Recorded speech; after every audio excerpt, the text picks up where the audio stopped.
in film in India changing. I can imagine in 10 years it's going to be even bigger, because for the longest time, and I mean, Bollywood is always synonymous with musicals. They're not all musicals, but it plays a big role. But they're always about hope. There's always this idea of hope. And French cinema and American cinema really changed when it was no longer about hope. That's right. About despair. That's right.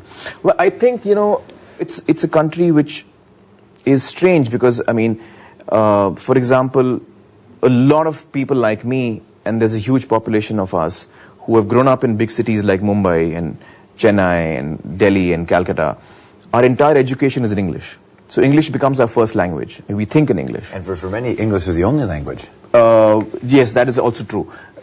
But what happens is, for someone like me, I have strong influences on me which are Indian. And then I also have strong influences on me which are from all over the world, because all my reading is in English. I haven't read a single book in Hindi. So I've read authors, I mean, when I was a kid, I was reading Enid Blyton.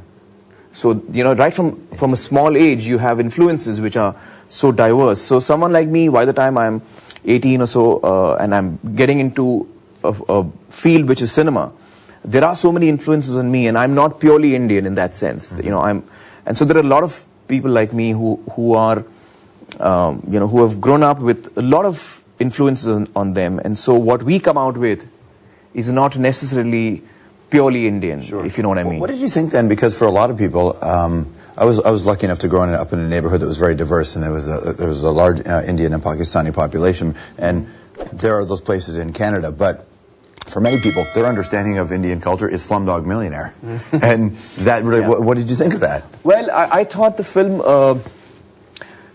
I can see why it did well. I can see why it really connected with people, and I'm a big fan of Danny, and I was so happy for him and his entire team that the film did so well.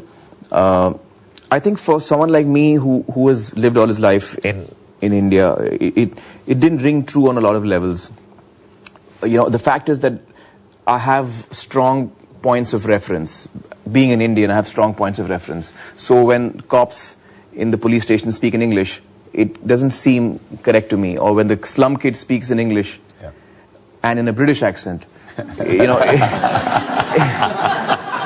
it kind of jars, you know. But I can 50 see 50 years ago, maybe that would have happened, right? The British accent. So I think that, you know, unfortunately, you know, for a film like Slumdog, and because it's not really an Indian point of view, I think Danny is someone who's not Indian, and that's his take, and I think he's hugely talented. But it's not really how India is. You know, unfortunately, I have a strong reference point, so I can't help but react that way. But I can see why people who don't have a reference point love the film.